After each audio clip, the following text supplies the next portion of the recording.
Assalamu alaikum warahmatullahi wabarakatuh. Kwa wenyesi wa Islamu, Bwana Yesu asifiwe. Nafikiri mko mnaona vitu venye viko vinapita kumtandao kwa huyu wakati. Kuna venye nimesema, kuna venye vimekwaga vimeshasemewa mwanzo, na kuna venye vimesenyemewa nyuma yangu. Nakumbuka imekuwa ni 2014. 2014 nimekuwa nimeenda kwenye concert. Nimekuwa naishi Nyakabiga kwenye wananjua. Nimekuwa naishi Nyakabiga ya pili kwa Mama Tania. Nimekuwa naishi na Mkombozi na wakina Elizboy na wengine washikaji wengi tu. Nilipokwenda konseri sijaanza kuimba, nikaona message inaingia ndani ya simu. Message inasema, huyo mtoto unajivunia sio wa kwako, ni wa mdogo wako. Nilipoona message nikashtuka, na mwenye amekuwa ameituma amekuwa mwenye wanasema ni mzazi mwenzangu. Kutizama ile message nikamwambia mke wangu, unaona hii message? Akanambia, achana na hivyo vitu kwanza, fanya kazi ya watu nikuleta. Ikanibidi mimi nipambane kwanza na kazi na maisha. Nikamaliza kufanya hiyo kazi, ikabidi tuteremke tuje Bujumbura. Tulipoteremka tunarudia Bujumbura, tukafikia nyumbani. Mkombozi amekuwa iko pale. Nikamuita, kaka vipi, safi, mambo poa? Nikamwambia, unaona hii message yenye dada yako ameniandikia? Hivi kweli unaona kweli hii message ni message nzuri? Mkombozi akatizama ile message, akanambia, kaka, hii message inafaa utafute watu wazima, watu wakubwa, alafu mtafute na mwanamke, muikae chini, haya mambo muyamalize mapema, sababu haya mambo mimi ananitia oga. Nikamsikiliza ndugu yangu gisi alivyoniambia, nikawasha gari. Nilipowasha gari nikaenda kwa mamake na Shanela. Mungu amweke mahali pema, pasa amekuwa kingali mzima, amekuwa jafu. Nilipofika kwa mamake na Shanela, nikamuonesha ile message. Nikamwambia, unaona venye mtoto wako kaandika? Mamake akashanga, akasema, uyu mwana yarozwe change yasaze mu mutwe habaiki. Nikaisege kumfafanulia, unajua ni mzazi na yeye, ili akomprendre. Akanambia, wegenda jenda vugana nawe. Mimi nikatoka, nikaondoka, nikarudia nyumbani. Nilipofika nyumbani, mke wangu akanambia, umeshaenda kwa baba yako? Nikamwambia, nimekuwa nimesahau kwenda kwa baba. Nikaenda kwa baba. Nilipofika kwa mzazi wangu, pia amekuwa kingali mzima, Mungu amweke mahali pema, ameshafariki. Mzazi wangu nikamuonesha ile message ya kusema, kama message inasema, huyo mtoto mwenye unangangania sio wa kwako, ni wa mdogo wako. Baba ile message akaitizama. Baba roho kamuuma. Akanambia, mwanamke ana akili nzuri, anataka kuwachonganisha mtoto zangu, usimsikie. Mimi nikavumilia. Japokuwa message nikaonesha wa ndugu zangu wa moja, nikakaa kimya. Sikutaka kusambaza hayo maneno. Nikapitia na marafiki wake wengine, nikawaambia parmi wa rafiki zake wa huyo Shanela. Niliporudia nyumbani, nikaikaa kimya, nikasema, ni mambo ya kawaida, acha nipotezee tu. Titi pakapita muda uliopita, Mkombozi akaniita kama siku 2-3 hivi. Pako watu wananitafuta, wametoka Rwanda, wako pale Kuribabe. Mimi karibidi niende pale Kuribabe na mke wangu. Tulipokwenda, tukingali tunaparkingia tu gari tu, tukasikia rafiki yake ya Shanela anamchokoza madami, eti njoo msalimie bimkubwa, hata unafanya hivyo bimkubwa ni huyu. Kabidi turelaksi kwanza. Akarudia mara pili, akasema, Loliane, wewe ndo niko naambia njoo msalimie bimkubwa wako. Bimkubwa ni nani? Shanela. Amekuwa mekana huyo Chloe na wengine mwanaume, bwana Chloe wako anakunywa pombe. Sisi tukawa kama vile tumepuuzia, lakini neno lenye Shanela amesema ndio limenifanya mimi niende kule. Shanela akasema, achana na hao wapendei. Aliponambia tuachane na hao wapendei, roho kaniuma. Ikanibidi niende paka kwa Shanela. Nikamwambia Shanela, kwa nini mnanitukana hili? Mimi hata kama mimi unitikani, mimi unafikiri ni kama zamani hivi? Mimi nimeshaka kuwa na mimi na nguvu, nishanenepa. Nikamweka kofi kwanza, akili zirudie, kama vile amelewa vile. Nikampiga, najua sikawi yake. Akataka kuleta fujo, kuingia tena, akaingia chini ya meza. Nikamtoa, nikamuongeza makofi, nikamfuata na makofi mpaka kule chini ya meza, nikamnyangua na meza, nikatupa pembeni. Ule bwana amekuwa pamoja naye akataka kuingia, nikamziwia, nikamwambia, nitakuumiza sasa hivi. Kuona kama ameshindwa kwangu, akataka afate kwenda kumpiga mke wangu. Mimi ndio nikamfuata sasa ule jamaa. Na ule Chloe wakataka watu watake wote. Ikabidi mkombozi akaja na wale wa jamaa wakaja kutuamua. Imekuwa 2014 narudia kusema, ndipo aliponiandikia hiyo message ya kusema kama mtoto sio wangu, mtoto ni wa mdogo wangu. Niko najivunishia mtoto mwenye sio wangu. Niko na preve hapa. Mbele kwanza ya yote namuomba msamaha mkombozi kuona nimechukua hii audio nimewatilia watu wasikie bila ruhusa yake, kwa sababu mkombozi ni mtu mkweli. Utanisamehe kaka mkombozi. Inakuaje brother? Bana mimi nilikuwa nasema hivi, uko unaona vitu vya dada yako iko naandika?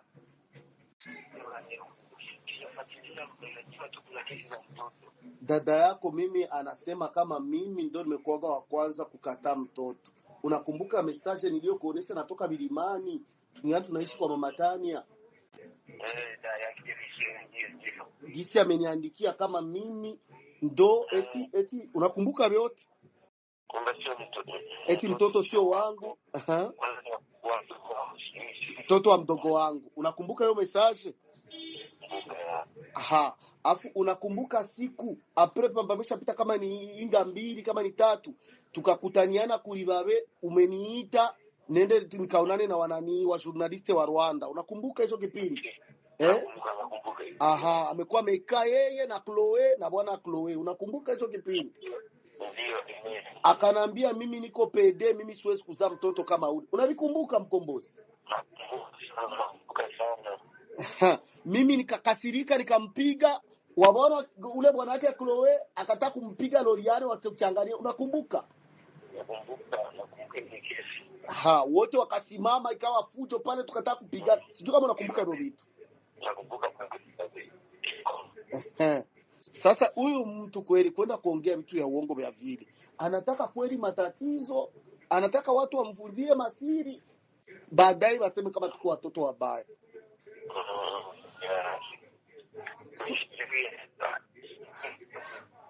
Sasa hasta mtu mwenye amesha kuvulia adabu vile anasema vitu ya uongo. Unaona kweli kuna mtu hapo tena?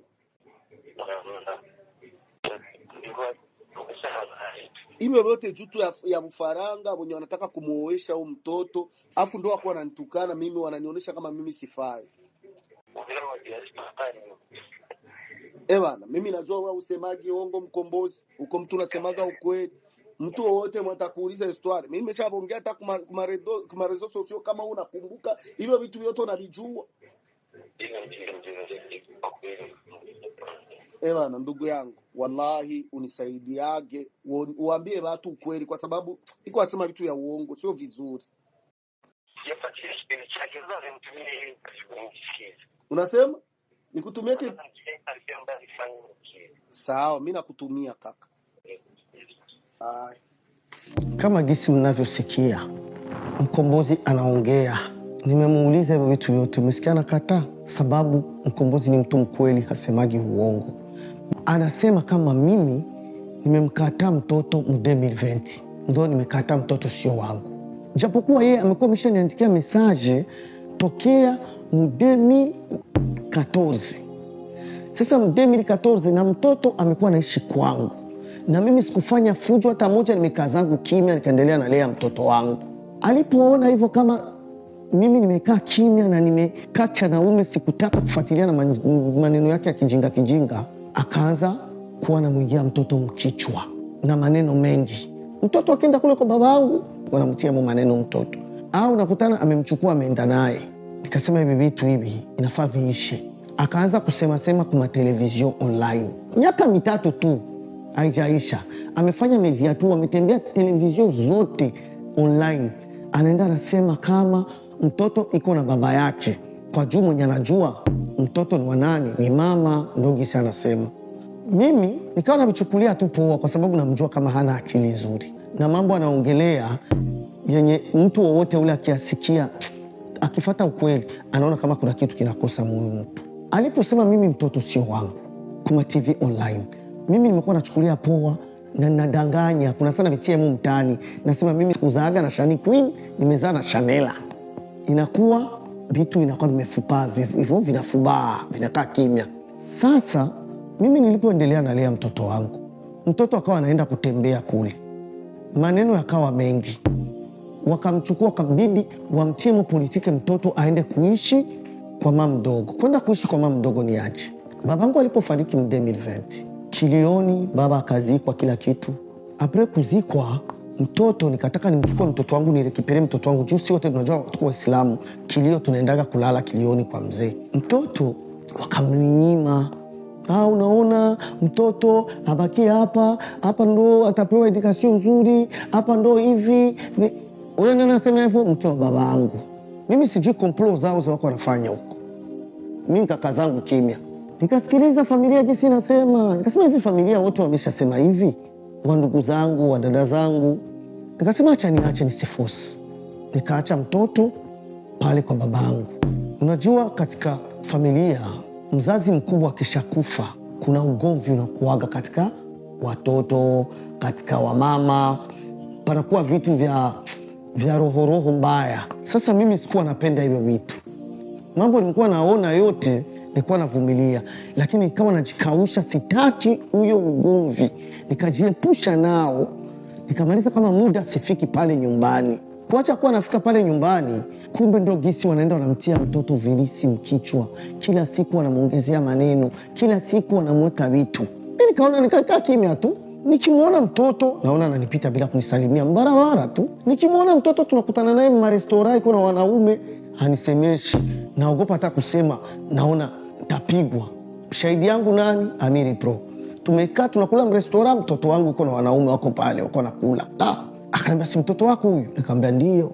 Akaniambia ni hatari kubwa sana, haiwezekani aikae pale bila kusalimiana huko babake. Tukikutania penaenda kuchukua masinema yeye na mama yake, wanakuja wanasalimia watu wote, wanaongea na watu wote. Mimi nazarawika nakaa kimya, wanisemeshi, najikaza tu kama mzazi. Tukikutania maklabu huko, ameenda maklabu mamalibu usiku, masaa 6 usiku nini, nakaa kimya juu sina nitakuja kufanya jambo la ajabu, kupigana au kumpiga mwanaume kwa pamoja, nije kuingia kufungwa bure. Nikiwa kwenye makonseri tumefanya mastade usiku saa 6, saa 7, 8, saa 9, naona Chanel anamleta mtoto kwenye hayo makonseri. Maanake mtoto anakuwa haiko stable, mtoto anafanya renye anataka. Mara kwa mama yake anamaliza miezi 5, 6, mwaka, mara kwa bibi yake. Yani hakuna ile edukasyon jenye mimi nilikuwa nampa mtoto wangu, nataka mtoto wangu awe nayo. Mtanisamee kongevu. Sasa yeye amesema mimi mtoto toka 2020 mpaka 2026 sijaongea naye, sina relation naye, lakini ni uongo huyo wote. Chanel akaanza kuweka ile manani ku reseaux sociaux. Alipoanza kuweka vile vitu kwa reseaux sociaux, mtoto akaviona, akanipigia simu. Hiyo siku nimekuwa nimeenda kufanya kipindi. Sasa nilipofika pale kusource dinili kufanya kipindi, pembeni yake pamekuwa biro ya shahidi wangu. Huyo shahidi wangu anaitwa Nelly Nati. Mtoto kwa ananipigia simtiki, ananiletea message simtiki. Njoo amekuwa ameshaandika message nyingi sana, najikausha. Akanipigia direct. Aliponipigia direct nikaitika simu. Akaniambia baba, mimi nataka tuonane, kuna vitu nataka tuongee. Nelly Nati akanikosea, unajua ni kama sister wangu. Akanambia nakuomba lolilokwenda kumsikia huyo mtoto ujue kuna tatizo gani, labda anaweza kuwa amepata matatizo. Nikamwambia acha mimi niende nikamsikiliza, kuna shida. Nilipokwenda kumsikiliza mtoto akanambia hivi vitu vya mama iko anafanya kwa reseaux sociaux unaviona? Nikamwambia na mimi naviona hivyo hivyo. Akanambia mimi sinipendi mnisimamishe. Nikamwambia mimi sijasema kitu, sijakukataa mimi. Akanambia hivi mimi nashindwa hata kwenda kwa masomo kwa sababu ya mama yangu venye iko anasema kwenye kwa reseaux sociaux. Wenzangu watanicheka, wataniona kama sina wazazi. Nikamwambia mimi sijafanya kosa, sijakakukana mimi kwa reseaux sociaux. Mimi mpaka leo niko nasema kama mimi wewe ni mtoto wangu mimi. Hapo tuko pamoja naye 2023. Wapi? Tuko pamoja, nienda kumchukua, tuko fasi moja panaitwa kuna Piroge. Tulipoikaa naye pale akaanza kunambia hayo mambo ya mama yake anasema kwenye Facebook wapi hayataki tena. Nikamwambia sasa umwambie wewe. Tena akanambia tokea leo mimi nataka hivi vitu vionekane kama ni vya uongo. Tokea leo nataka uone nibeba kwa masomo na gari wewe mwenyewe kama jinsi unabeba wadogo zangu. Nikamwambia hakuna tatizo. nitakubeba kwa masomo na nitakuwa nakuja kukuchukua ukimaliza kusoma. Akanambia kwanza nataka ukaniombee ruhusa. Nikamwambia nataka tu nikuombee ruhusa. Hakuna shida, twende. Tukaenda pamoja mpaka kwa masomo yao. Nikamwona prefet de discipline, nikamwona na directeur walikuwa pale. Nikamwambia nimekuwa nataka kuwaomba. Wakafurahi kuniona, tukaongea. Unajua gisi mimi niko peace, niko mtu wa watu wote. Wakanambia, nikamwambia japokuwa nimekuja hapa, nimekuja kuombea ruhusa mtoto wangu. Mtoto wangu tunaingia mwezi de Ramadan. Mtoto wangu anafunga, ni musulman. Hawezi kuvaa majipo mdogo na hawezi kutembea, nywele ziko wazi. Sasa nimekuwa nataka mnawaomba mtusaidie, atake wazazi mtusaidie wana anatia mjitandio na anavaa suruali ndefu. Wakanikubalia, wakaniambia hamna problemi. Hivyo wamizilima wengi wanavifanya hapa, kwa nini wewe sifanyi? Wakanikubalia. Nikawashukuru. Sasa anasema mimi toka 2020 sijaongea na mtoto wangu. Haoni kama anasema uongo huyu mama? Mimi niko hata na mapreve. Kama mnavyoona hii picha inavyoonyesha, wenye kujua Snapchat, unaona date hapa inakuonyesha date, mwezi na mwaka. Wenye kujua Snapchat inaonyesha kama mambo wanaoongelea sio kweli. Hapa tumekuwa mrestora na wandugu zake wako wanangojea chakula tuchangie. Unaona kama maneno wako naongea ni ya uongo. Vitu wenye wako nasema sio vyenyewe. Lilo nasikia sasa leo ni PDD. Alhamdulillah rabbil alamin. Mwenye kukutukana kuchagulia tusi. Shani Queen au Chanela au Chanel, na kuomba acha kuwa unasema kama mimi Lolilo ndo nimekufundisha ubani. Acha kuwa unazungumza watu kama mimi ndo nimekufundisha kuwa mguruguru. Hapana, mimi Lolilo nimekutana umesha kuwa mguruguru. Mimi Lolilo nimekutana umesha kuwa na wabwana, umesha wajua wabwana. Mimi nakumbuka ya mara kwanza mimi na wewe tunajuana. Tumekuwa tumepanda mimi na wewe mkonseri Gitega. Tukafanya konseri kaisha kila kitu, mambo yamekuwa sawa. Tukaingia zetu club kuenjoy na wengine wenye wamekuwa pale washikaji nini. Bwana yako wewe mwenye mko mnapendana naye. Mimi hapo nilikuwa rafiki yako, sikuwa bwana yako, niko rafiki yako. Tumepanda tu, tumekukodesha, tukakulipa hela yetu, tukaenda kufanya konseri. Bwana yako wewe akapanda jua mawivu. Bwana yako amekuwa Lucky Boys Mix. Akapanda, unamjua jina, sitaki kumsema jina. Akapanda, alipopanda akafika pale, akaona kuna katika malinga. Akutaka nini wala nini, akakufikia tu makofi jido. Tukasema taua mtoto wa watu. Mimi na mshikaji wangu anaitwa Bobseli, akaenda kamnyangua, kamweka pembeni. Akamwambia ni vitu gani? Mbona unampiga usista? Chanela akaanza kulia. Ni vitu gani Chanela? Chanela akasikia haya, akakimbia akaenda mshamba. Tukamwambia kaka, mimi vitu vikuaje? Kwa mimi ni demu wangu, mpenzi wangu anapanda huko milimani bila kuniambia kwa nini. Nimeshasikia kama iko na kabwana kangine ki wanachezaga nako mambo ya manani kule Rwanda. Sasa aje anapanda milimani bila kuniambia. Hapo kabwana kako wapi? Tukamwambia sisi hakuta huo bwana tujui sisi. Sisi tunakuja kufanya concert, tumemlipa aje acheze bishe. Acha nimfuate, wakambana. Wakamtoa nje akaenda. Chanela hiyo siku akulaga usiku. Usubuhi akaamka akunywa chai, wengine wakasambua misosi kama kawaida. Yeye sasa akawa ni kilio, kulia. Bobseli akanambia Lolilo, wewe kwenda ukamtizame huyo mwanamke huko ndani, umuulize ni vitu gani, wewe ndio umemleta huko konseri yako. Hivi vitu vimetokea, iko mikono yako. Sisi tumeshambembeleza gisi yote vimeshindikana. Sasa wewe kwenda ukambembeleze. Bobseli nitambembeleza. Kaka weka essay yetu. Nikaingia kwenda kwa essay. Nilipofika kule nikamuuliza Chanela, ni vitu gani mbona unabaki unalia? Jana usiku haukula, leo asubuhi haukunywa chai, unataka kujiua na njaa? Sisi ndio tuingie matatizo? Sisi tuko rafiki zako, lazima tuambie ni kitu gani kinakuuzi. Akakata kuniambia.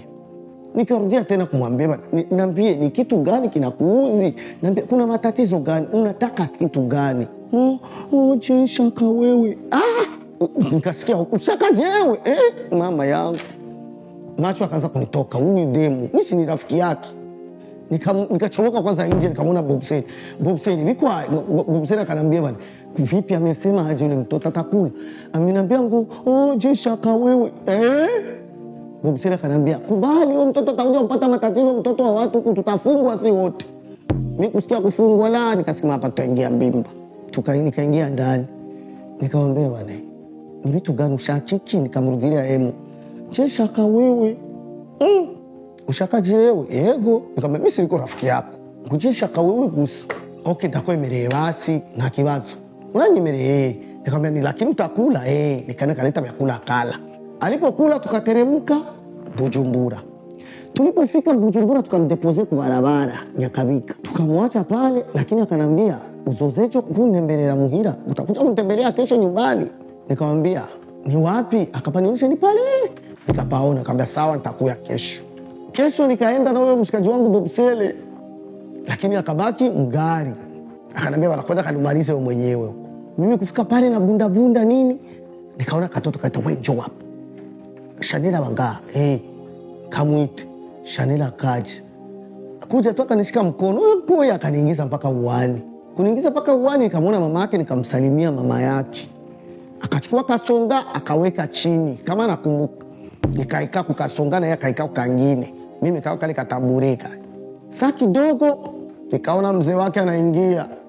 Mrefu hivi, baba yake alikuwa mrefu. La. Sasa kama umekaa kukasonga unamuona kwa urefu hivi. Mama yangu nikamwona anaingia mzee. Akaniambia aha, ndakufuatia leo. Kunambia tu mimi nikasema mama yeye na mzee. Ngo umrero mfana nga. Na nimekupata sasa. Nikasimama kwanza. Oi chana hazi nikamwambia kule kwa shamba kama mkoa analima sijui kurengarenga. Nikataka kwenda kule ule mzee anasiwia hivi. Nikitaka kuja huko ule mzee anasiwia hivi. Sijui gisi nimempiga chenga hivi. Nikampita chini mguu wangu mrefu. Akanikimbiza na mimi gari. Bobsele ameshawasha gari siku nyingi. Mimi nikakimbia ule mzee akapiga kingumi hivi, akapiga ngumi kuchio, mimi nimeshaingia mgari tukawachi. Kufika nyumbani nikasema mimi Lolilo kirudia kwenda kuona mwanamke mwenye sijui nitaluona. Hivi tukapita kama kitu cha 30 minutes hivi. Tukaona tulikuwa tuko repetition, tulikuwa tunafanya nyimbo inaitwa Ibuka. Sasa tulikuwa na likidogo tulikuwa tunafanya pale uwani. Na wengine watoto wanawake watacheza munani hiyo clip. Sasa kidogo nikaona katoto kanaingia uwani. Au katoto kakasema bana Lolilo kuna demu wanakuita yuko hapa nje. Mimi kusikia demu nikasema demu ni nani? Washangazi zangu wamekuwa pale uwani. Wakanitizama kijicho, unajua washangazi zetu tena. Na nimekuwa nikingali peti. Mimi kuchomoka nje nikamwona baba yake na Shanela. Kutizama hivi na mama yake na pamoja na Shanela kasema leo sasa papa ananipiga. Unajua wazazi wetu wamekuwa kali sana. Nikasema sasa baba, uone hao wazazi wamekuja hapa na huyu mwanamke. Mimi si bila nikokotea hivi vitu. Nitaluona leo mzee atanidunda. Sasa kidogo nikataka kurudia nyuma, Shanela kanibana mkono. Kuna kibazo. Mama yake akaanza kunambia, na kibazo uratuwa barira, urabona bikani bisanzwe, urumva yo maratandi yari gabaye. Nikamwambia mama, maratandi gani mimi mzee ametaka kunidunda, amenikosa na ngumi kukio. Bwana mimi naona hivyo vitu havitawezekana, mimi na mtoto atoka marafiki, mimi naona kama Shanela akaanza kulia.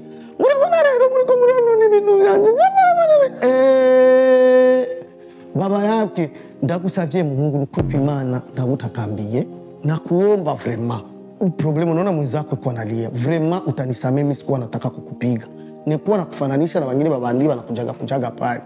Sasa mimi ule Shanela sana anaanza kulia, shangazi akasikia kilio akachomoka nje. Shangazi kuchomoka tu, wewe Lolilo umefanya nini mtoto wa watu? Mungu wangu. Nikasema baba binafikia kwa papa juu papa alikuwa anamuogopa sana. Shanela akaanza kulia, anamuuliza aseme. Mama yake akasema nta kibazo mumvaliyo marantandi aciye gusaba na bagenzi. Shangazi naye Kirundi akipandi. Kweli ni bagenzi kweli. Ni bagenzi. Nikamwambia shangazi, acha kuongea mambo ya Kirundi hapo utanikemesha. Ni barafiki. Akamshika Shanela akamuingiza uani. Wazazi wa Shanela nikawasalimia wakaenda kwa amani. Nikarudia ndani, lakini mimi na yeye pakawa hakuna tena kale ka relation kenye ka urafiki kamekuwa kako kama zamani. Akaanza kujisogeza. Sasa hapo jamani, kuna upididi wenye uko hapo. Mimi ameniambia kama nimemshika kwa nguvu. Tutizame kwanza vizuri, tuisabie bien. Mtoto mwenye amezaliwa 88 wa 88 mpaka 2005. Ni miaka mingapi kwa hapo katikati? 17 ans. Anasemaga meza iko na kenza, ni uongo. Amezaa iko na 17 ni waka 88. Alafu tena kingine kitu, mimi unasikia kama mimi sikumbana kwa nguvu, amenikuta mpaka kwetu Buyenzi, amekuja na wazazi wake, na unasikia kama wazazi wake wamekuja kumsemea juu tuwe marafiki. Sasa mimi namuomba Chanel anitoe mkinywa, sirudi tena kunisema kama mimi Lolilo niko PDD, kama mimi Lolilo nimemshika kwa nguvu. No, tizameni haya mapicha niko nawaonesha, tizameni haya mapicha. Hapo utanipa miaka mingapi? Na yeye utampa miaka mingapi? Anachukua wale bwana wake, wananitukana, wanafanya nini wajinga wale. Eti mimi sijui nimekuwa na miaka 25. Hiyo miaka 25 watizame, hiyo miaka 25 imekuwa niko nayo hapo wakati tunafanya hiyo nyimbo. Nao watu wako wananitukana, wanafanya nini? S'il vous plaît, sitaki hayo maneno, tuachane wazima. Nasikia umeenda kutangaza kama mimi, unatangaza sehemu zote kama nimejirudisha kwa mtoto kwa sababu nimesikia kama wamemtolea kishika uchumba. Alhamdulillah. Unaona mimi Lolilo kweli na umaskini gani wa kukimbilia kishika uchumba mimi Lolilo. Alafu tena istoshi, nasikia unaenda unasema kama mimi na mmenase mtoto, nimeenda kumenase mtoto. Eske pale penye nimeenda mimi sikuwa najua hata kama iko pale. Mimi nimeenda pale kumtizama, kumwambia mama yangu mdogo. Nilikuwa namngojea mwaka mzima, amekuwa iko Canada. Kwa sababu yupo nimempa mtoto.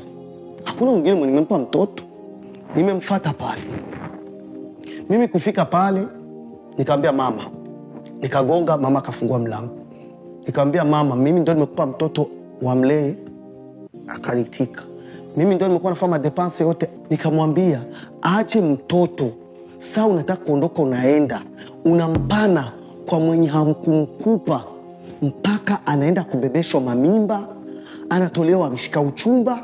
Mimi baba yake sijui. Hivyo vitu vyote ni makosa kunafanya, ni vitu unanikosea mimi. Mtoto aliposikia hivyo akatoka kule ndani, amekuwa iko ndani kabisa mshambwe, akatoka kule anaanza kunitukana mimi. Mimi nilipomuona nikaikaa kimya. Akaanza kunitukana, wewe nani? Wewe ni nani? Umenisaidia nini maisha? Umenilea nini? Mimi nikakaa kimya. Petit frère bikawa binamuuma. Petit frère amekuwa pale, roho ikamuuma. Petit akataka kumfuata mpige, nikamwambia achana naye, yuko na mimba, labda ni mimba iko na mwangaisha. Akaendelea kunitukana, kanitukana matusi mengi tu mabaya. Roho ikaniuma, nikatoka mimi, nikaondoka. Uko nasikia? Mimi sikwenda kumenase mtoto, wala sikuwa najua pale, nilikuwa najua iko kwa mama yake mdogo. Kama nikanyosha, kama ni wapi sijui, anyway na bisikiaka hivyo. Sasa mimi hicho ni cha kwanza. Cha pili, Chanela. Aje wewe unaweza kunitumia watu mimi waje kunimenase? Aje unaweza kunitumia watu waje mimi kunitia oga, eti wanaweza kuniua, eti wanaweza kunipiga, eti najifanyaga niko msazi, wananitukana mimi, ni wasazi kunishinda mimi. Wewe Chanel, au ndugu zako unaona kweli wanaweza kunifanya kitu mimi Lolilo kweli nikiamua? Ni Burundi yetu hii. Alafu kitu kingine, au wajomba wake wenye kunasema ni wajomba zake. Sasa mimi umenitupia, iko na 2 mois.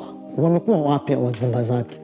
Sasa mimi wewe umekuwa nambeba kwa masomo, nahangaika kuimbaza, napanda na teremka na mtoto wangu amefikia kusoma. Maziwa yenye amekuwa nakunywa kwa sababu umekataga kumnyonyesha mtoto, amekuwa nakunywa France le. Eske wewe mkone nunua mtoto? Amenikutea share sana, nimekuwa nalipa hivyo vitu vyote, nimekuwa najilipa. Hiyo kupanda na kuteremka, wewe unachukua mtoto kwanza. Alhamdulillah rabbil alamin. Sasa mimi natukanwa, mimi Lolilo natukanwa na wamama mkwe wa watu, wanatukana mimi. Mtoto wangu iko anabomoa maujumba ya watu. Alhamdulillah kweli. Hivi Chanel, wewe mama gani mwenye ana huruma? Wewe ni mama gani mwenye unaweza kulala na mwanaume ngomu diaspora? Unalala na mwanaume, ukimaliza kulala naye unauzisha na mtoto wako alale na ule mwanaume. Hivi kweli uko mama wewe kweli? Uko na akili? Uko binadamu? Uko kidudu chua faranga? Uko binadamu wewe Chanel kweli? Unalala na mwanaume, ukimaliza kulala na mwanaume mkubwa wa miaka yetu na wenye wanashinda miaka yetu, unalala nao. Ukimaliza kulala nao unachukua mtoto wangu wewe, mtoto wangu unampana jua faranga. Niko na mapreve hapa, wamama mkuu wamenitumia na faranga zinapita msimu yako. Simu yako liko hapa na ma screenshot. Uone sawa wanaume jinsi wajinga, wanakutumia franka, wakishalala na wewe wanapiga ma screenshot wanaweka. Sasa wabibi zao sawa wanavigundua, wanatumia mama zao. Nimejaa simu yangu. Uko mama gani? Alafu najidai. Mtoto wangu ananiuziaga manguo. Anauzia na mdogo wake. Kufranka gani? Anatumika wapi? Hivi kuna akili? Iko na diploma gani? Umeanguka vibaya kweli, umeangukia pua. Wewe unachukua mtoto wako unamuuzisha wakutumie franka mlimikashi, uko unasikia, alafu unajidai eti mtoto wako anakupendaga, anakuuziaga, mko wa jamaa, mko washikaji. Wewe Mungu atakulipa hapa duniani. Deja kwanza ameshaanza kukulipa deja upo. Nataka nikukumbushe kitu kimoja. Hiyo familia yenye uko nakimbia hemu, wanakutia mu maneno, wanakutumikisha. Ile sio familia yako. Ile sio familia yako Shanela, ni familia yangu mimi. Wako wanakutumikisha. Sasa wale hata kama nishwane nao, hata nifanye nini, sipendagi mimi kuweka familia yangu marezo sosio. Ninakujibu tu wewe kwa sababu wewe ndio umeanza kutembea manani yote. Ma TV online yote. Unasema kama mtoto sio wangu, mwana amenywa na nyina. Si wewe ndio umeanza. Sasa acha tuweke vitu hadharani vyote. Ile ni familia yangu. Mimi hata nishwane na wale. Wanasema wandugu wakishwana, shika jembe kalime. Wakipatana, chukua kitunga ukavune. Sababu si tuko ndugu. Hata tulane, hata tupigane visu, hata tufanye nini, tunabakia tuko damu moja. Sasa wale wanakutumikisha tu. Haya mambo nataka tuyamalize. Umesema kama mimi Nasor bin Salum Ahmed, mtoto wa Salum Nasor, mjukuu wa mzee Nasor Salum Ahmed Premier Dino. Kuanzia hii leo, hii tariki ya leo isabia. Kuanzia leo, sasa nataka nikwambie, kuanzia leo tarehe 17 mwezi wa pili mwaka 2026 namtolea radhi. Tokea leo namtolea radhi. Rahma sio mtoto wangu. Namtolea radhi siku baba yake mpaka siku nitakufa. Sio mtoto wangu. Ayo mahari yenu sijui, ayo nani mmeshapana, sijui manini ayo. Kishika uchumba hizo, sina shida nayo. Ujue kama sina shida, pesa niko nayo ya kwangu inanitosha. Unanisikia? Sina shida tamu nirudishia hata franka 5. Mdepanse za mimi nimefanyaga, nimelipa milioni kwa sababu mwezi kuzipata. Hamwezi kupata franka mimi nimesha depanse kwa ule mtoto. Sasa kuanzia leo, narudia tena, kuanzia leo huyo mtoto namtolea radhi. Sio mtoto wangu. Namlani na wababu zangu wote wenye wamenitangulia wote wanamlani. Namlani kama sio mtoto wangu. Namlani watoto wenye atazaa walaniwe, watu watamfuata nyuma na walani wote. Alafu Mwenyezi Mungu yeye mwenyewe hapa atalipa hapa.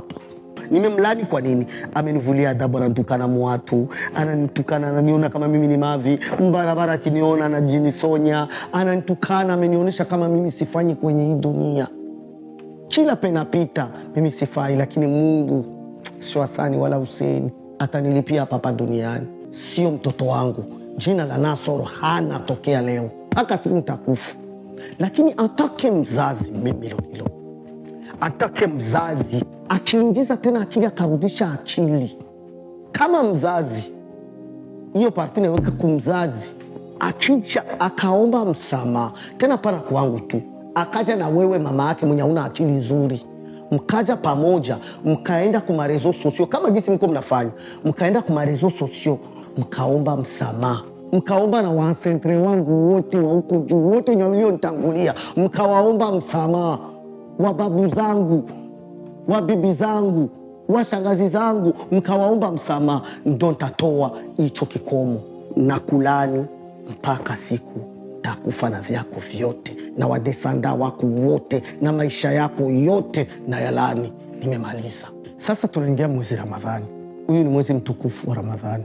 Wa journalist, hata tukitoka Ramadhani, sitaki mrudie kuniuliza vitu ya kuhusu hao watu wawili nimeshawafuta kwenye kichwa changu, nimeshawafuta kwenye familia yangu, hawamo.